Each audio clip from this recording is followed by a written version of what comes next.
All right, this is the Stuff I Heard podcast. I'm your host, Josh Peak. Let's do it hot. Hello, everybody, and thank you for tuning in to the Stuff I Heard podcast. Today happens to be October the 2nd, 2019, and it is a Wednesday. It is a beautiful day outside, although we're getting a warming trend. This is October. We're supposed to be cooling off, and we got a warming trend. It's going to be close to 100 for the next 2 days. And then the temp's going to drop a good 20 degrees. So we'll be back in line with what it's supposed to be in October. I say that spring and fall are the seasons that are sort of like an old car. They take a while to get started. It's like, come on, you can get it. Come on, a little bit more. It takes a while. So anyway, here's my stuff I heard, okay?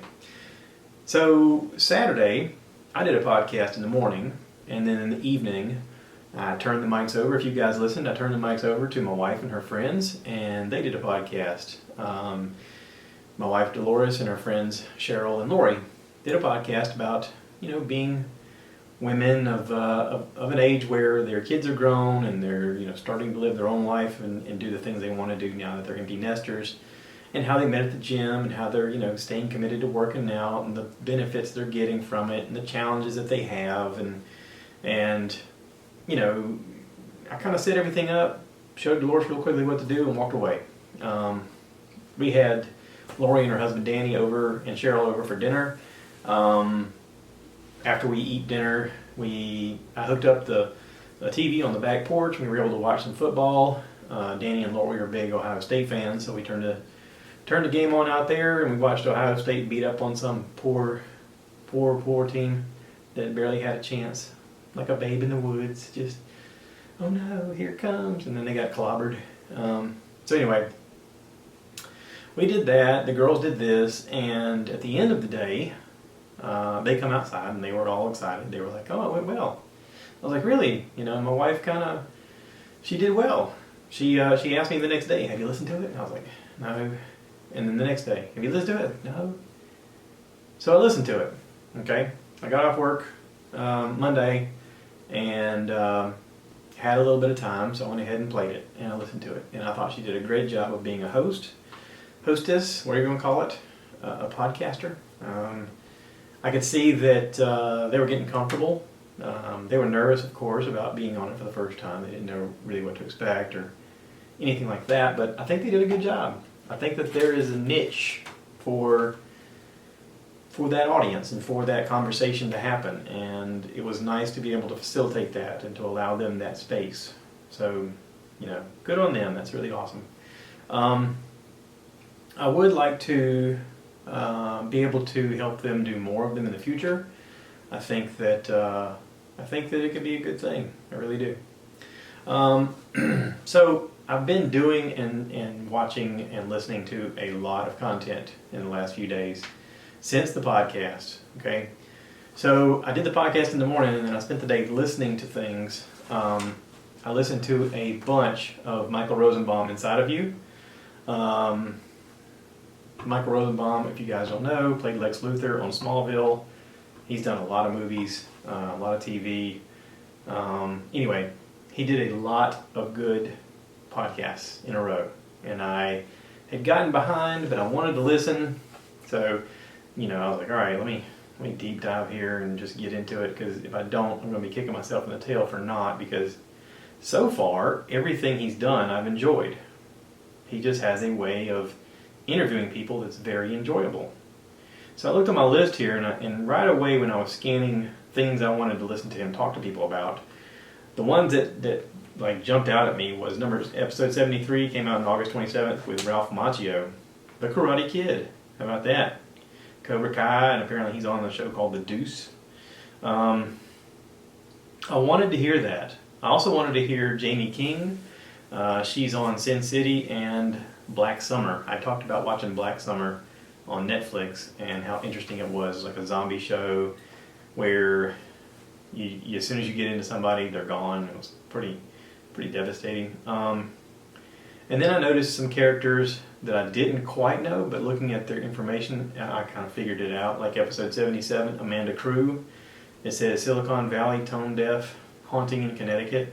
Well, right away when it said Silicon Valley, I thought, oh, I bet she's the girl that is like their person they go to immediately whenever they're trying to get their stuff done. And it turns out that was the girl. She kind of looks like Jennifer Love Hewitt did, just a younger version.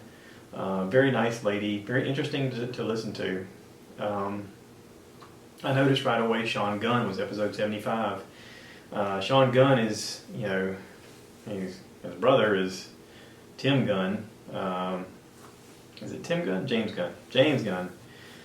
Big Jimmy. He's the Guardians of the Galaxy guy. He's the director.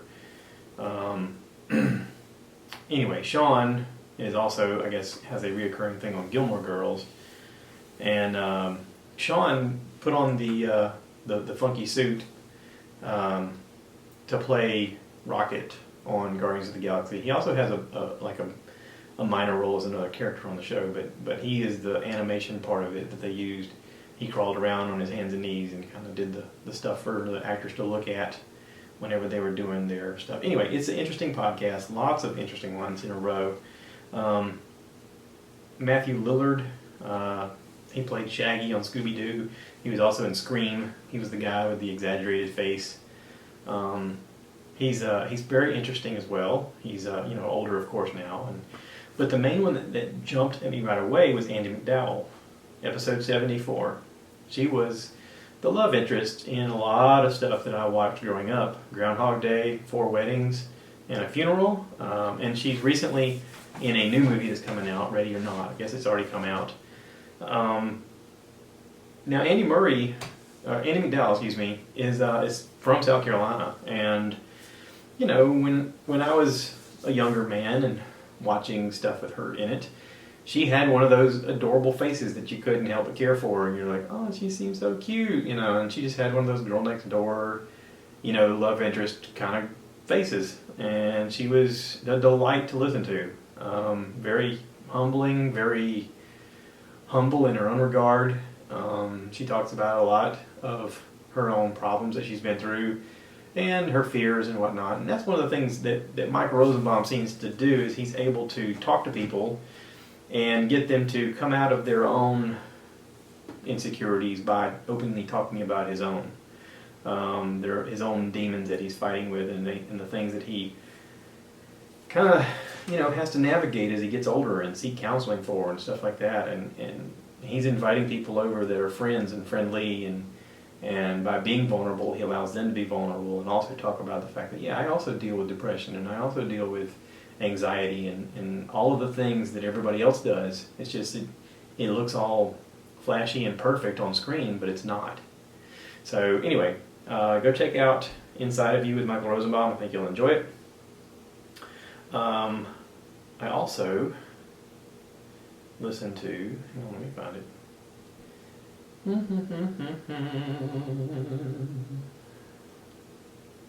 Okay, so today, actually earlier today, Joe Rogan Experience, episode 1358, Sober October number 3. This is actually the 4th year they've done something like this. They've done different challenges since the beginning. At first, I think it was a weight loss challenge between Bert and Tom, and in it was the thing about not drinking as well. But then they did the Sober October thing, and then they had the challenges of doing the 50 knot yogas, and then last year they did the MyZone fitness things they wore over their chests, and really challenged each other on a physical challenge. This one's a little bit different. This one, they don't really describe what they're going to do, what the end goal is. They sort of give themselves challenges on their own about, here's some things that I'm struggling with that you're not, and here's some things that I need to work on but you don't. Maybe here's some things you could work on. So they sort of challenge each other to do something, and ultimately the whole thing is for Bert. They talk about the fact that in the beginning this was because they were concerned about Bert being overweight or being an alcoholic, and they were like, listen, all this was meant to motivate you to be the better version of you. This is how we all started this, because we care about you. We don't want you to die. Well, Bert apparently has gone to the cardiologist, and he told him, he said, listen, you got a fatty liver, you got to lose weight. And so Bert's talked about it on his podcast about being on a diet, and going on Joe Today, he mentioned that he's already dropped 21 pounds, and he's like, I gotta be a healthier version of me. I'm just going to. And you know, I've talked about this before, that Bert lives in a world of absolutes where he says, I'm going to do this, and then he does it. I mean, he just sort of sets his mind to it, and then he does it. Which a lot of people will say they're going to do something and they don't follow through, and a lot of people say they're going to do something and they go completely opposite of what they say they're going to do because they don't care. And you know, Bert's not like that. He says he's going to do something and he goes with it. So I'm going to root him on. I'm going to hope that everything works out. I am going to see him in concert in North Charleston this coming Thursday night. So I got one more episode that I'm going to record before I'm going to see Bert with Kyle. You guys may know Kyle from the podcast, Kyle Hardy. He's going to be joining me for a night of comedy. Should be pretty fun. Kyle is in a group with 3 friends where they own a few restaurants here in town, and I'm not really going to speak out of turn here other than what's public on Facebook, knowing that you know, 3 of them are friends. They wanted to start a restaurant together. They have several restaurants here in Florence. Tubbs, which does a lot of seafood. King Hefe, which you've heard me talk about ad nauseum about their gourmet tacos. They have a burger joint called Revival. Sorry, dude. Revival Burger. And they're getting ready to open a pizza place called Pizza Mio. Okay. Monday on Facebook, Kyle announced that they're closing Revival. They're going to close Revival Burger. Apparently it's just not working out. They're going to be shutting the doors. This coming Sunday is the last day. They have opened the doors on Pizza Mio. It opened up on Monday. And I went there today to eat lunch with my mom. I posted photos on Facebook, Instagram, and on Google for Google Maps. I got to tell you, the pizza place is awesome. The pizza place is going to kick total butt. The location of it is great. It's right across the street from one of the local high schools. It is next to a Walmart. It is close to my house. So I brought a menu home with me so that on random occasions when my wife's like, hey, what do you want to do for dinner? I can say like, hey, how about I call in an order for us for pizza and you just go pick it up. And that'd be quick and simple and easy. We can get whatever ingredients we want in it. It'll be really fantastic. So looking forward to that. Like I said, again, we ate there today, my mom and I did, and the pizza is fantastic. So anyway, if you're in the area, check them out. I think they'll be like, wow, dude, great suggestion. Let's talk about some stuff that I've seen, okay? I watched a show on Netflix called The Politician. And it was one of those shows that they sort of advertise, you know, whenever you open it up, there's always an advertisement that says, hey, you may like this show. I'm like, okay, well. Right away, the first character that I see is a young man named Ben Platt. Now, I don't know who Ben Platt is, but his face looks familiar, and I'm like, who is that? And then they show, like, little blips of other actors in the show. Gwyneth Paltrow pops up, and I'm like, hey, there's Gwyneth Paltrow. And then there's Jessica Lange. I'm like, whoa, Jessica. And then Dylan McDermott, you see a little glimpse of. And, you know, there keeps popping up little images of people that you know from other stuff, and you're like, what is this? So I started watching it, and right away, in the first episode, I'm like, oh, this is a hit. This is good. This is really good writing, really good acting.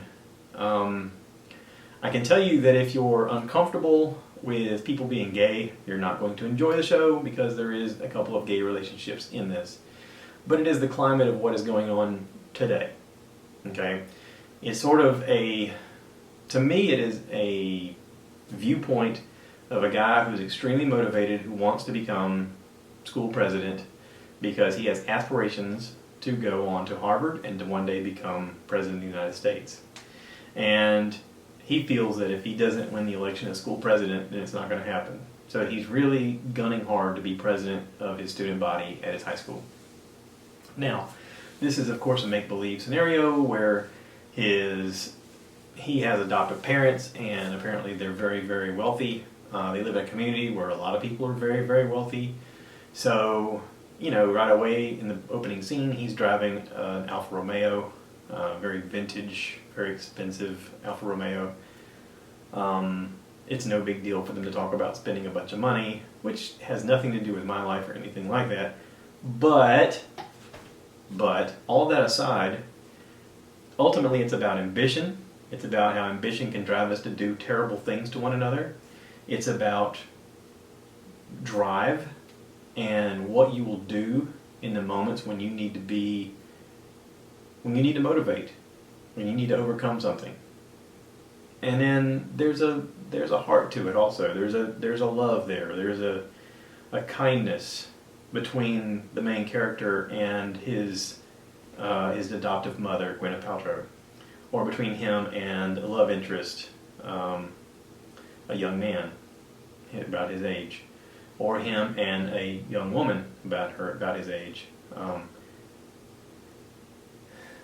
There is moments of him being broken in a lot of ways, and there's a scene, I want to say it's in like episode 2, where he sings a song that is, I want to say, a Joni Mitchell song. It's beautiful. The minute he starts singing, I'm like, wow, this guy has got one incredible voice. And I mentioned to my wife, she just walked through the room and she stopped and listened to him sing, and I said, hey, this has got to be one of those High School Musical guys. I mean, this guy is really, really talented. He can sing his butt off. Really impressive. Anyway, the show is great. The show has murder, it has plot, it has, a lot of scandal, a lot of intrigue, deception, lies, everything that a show should have to captivate an audience, to make them go, wow, I can't believe how far this character is willing to go for this. And the dedication that all of the people have in it to play the roles they're playing. It's silly at times, it's very tongue-in-cheek at times, it's sort of poking fun at American politics and how devoted we are to policy and party and crap like that, but also how quickly some candidates are to switch sides when it favors their interests. Listen, it's interesting, to say the least. If you're into politics or if you're into anything like this, you're going to enjoy it. But if you're, like I said, if you hate the gays, you're going to be like, oh, I can't stand to see this. Oh my God, this is horrible. It's ruining my life. It'll be fine. You'll be okay. This is just reality today. Okay, people openly talk about what they're into. They weren't allowed to before. Before they were just beaten up or ridiculed or told to shut up. Now people can talk openly about what it is that they're feeling or doing, and this is the climate moving forward. This is the life that we're in. This is America. So, good show. Really, really interesting show. And then, I watched another show. Also on Netflix.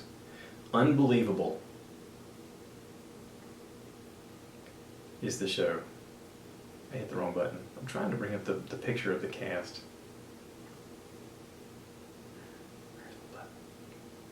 Come on, internet, do your thing.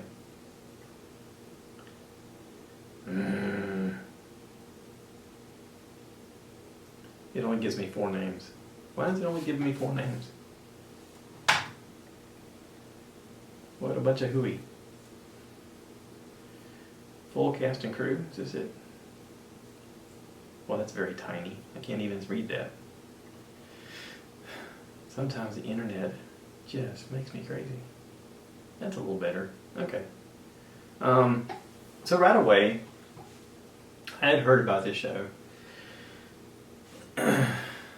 This show, Unbelievable, in the previews, as you watch it, you watch how a teen girl is raped in the first episode. Now, no one wants to hear about that. No one wants to see it. No one wants to talk about it. But it happens. And this show is at times hard to watch because they show you kind of what this person went through.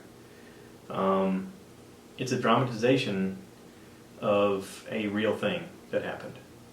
On Wikipedia, it says the dramatization of the 2008 to 2011 character Marie was a teenager who was charged with lying about having been raped, and two detectives who followed a twisting path to arrive at the truth. It was based on a Pulitzer Prize winning article. Listen, it's a powerful show. It's I don't want to say it's one that you need to watch with your teenage daughters, but in a way it kind of is, because they need to know how dangerous it is for them to be vulnerable, and how important it is for them to lock their doors and their windows, and to be mindful of what's going on around them and what they're getting themselves into, because there's a lot of predators out there. There's a lot of very dangerous things out there. They're dangerous people. One of the main characters is Merritt Weaver. She was on Nurse Jackie. She played a very integral role in Nurse Jackie. She's like one of the main detectives, her and Toni Collette. Once you see these actresses, you're going to be like, oh yeah, I know them right away. There's big time actresses. But the main character is Caitlin Dever, D-E-V-E-R. And she looks like she's maybe 12, but she's supposed to be portraying someone who's like 17 or 18-ish. She's the first one that gets raped in this serial rapist scenario. Listen, it's an awful story, and it's amazing the way they caught this guy.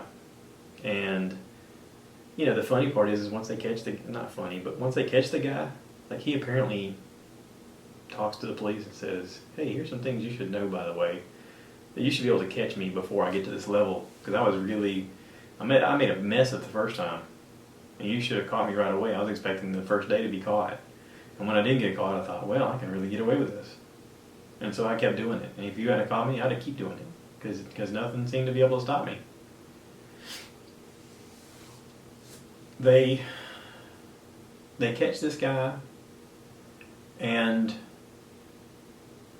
there's nothing they can do to him to make it right to the victims. There's really nothing. Because the victims from that point on in the rest of their life are going to question, what did they do to deserve it? What did they do? What was it about them that they could not do in the future to make them less vulnerable? And there's really no right answer. Like I said, you know, lock your doors, lock your windows, be mindful of where you are and what time you are there, and don't do things alone. Have somebody with you to protect you, or at least be a secondary person to help fight someone off if need be. You know, I had sons, and you know, I know the statistics are even higher for male on male rape, but you know, let's face it, if you've got sons, you think to yourself, well, at least they can defend themselves. And you know, that's partly true, but it's not exclusive. You know, these young ladies, not even young ladies, there's some ladies, some of his victims were older ladies. He really didn't discern old, young, you know, black, white, fat, skinny, tall, short, doesn't matter. He just looked for somebody he could victimize, and he did it. It was very crafty in the way he did it, and you know, it just makes me nervous.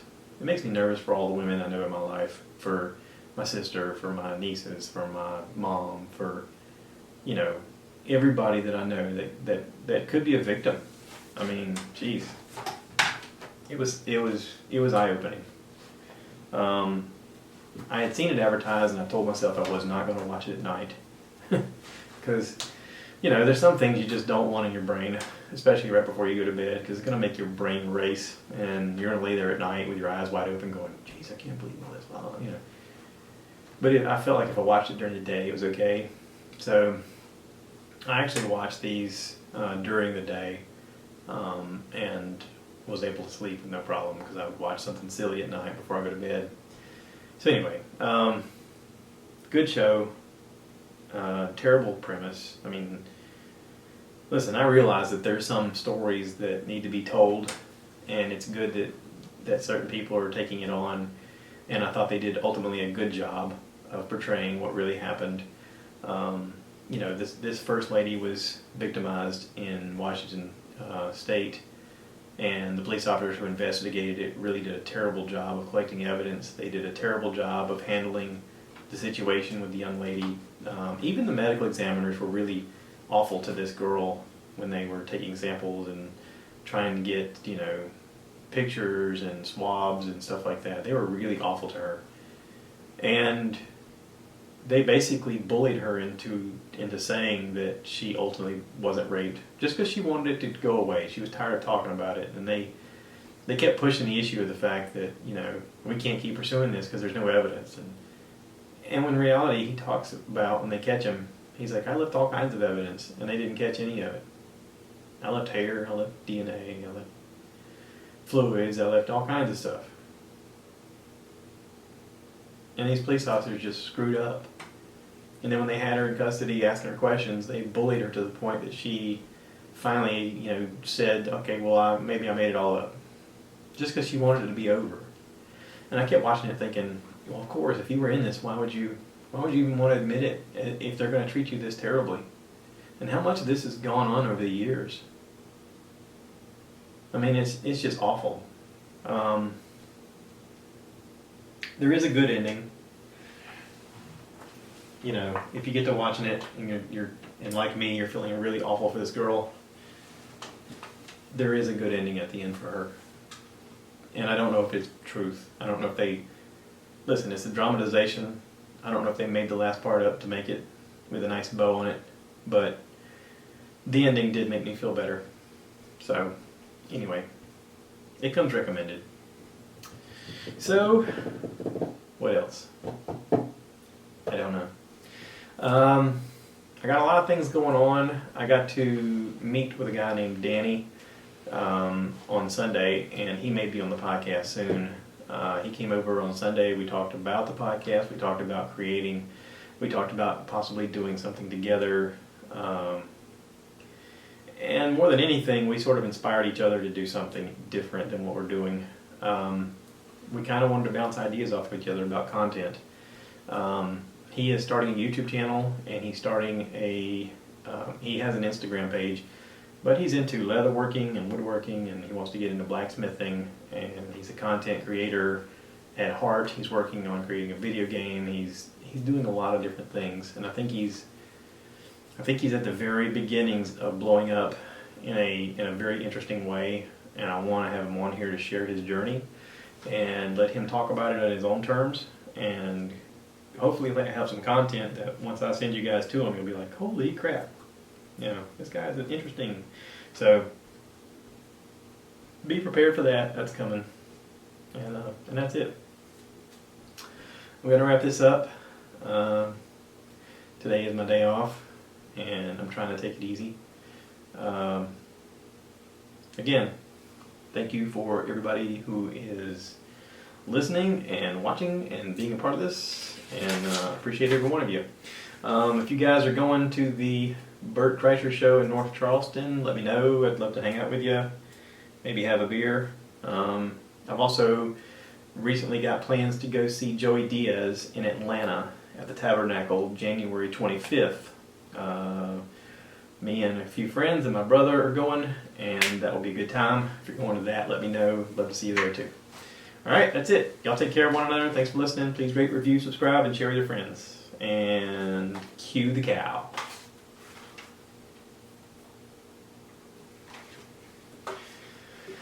Okay. Y'all take care.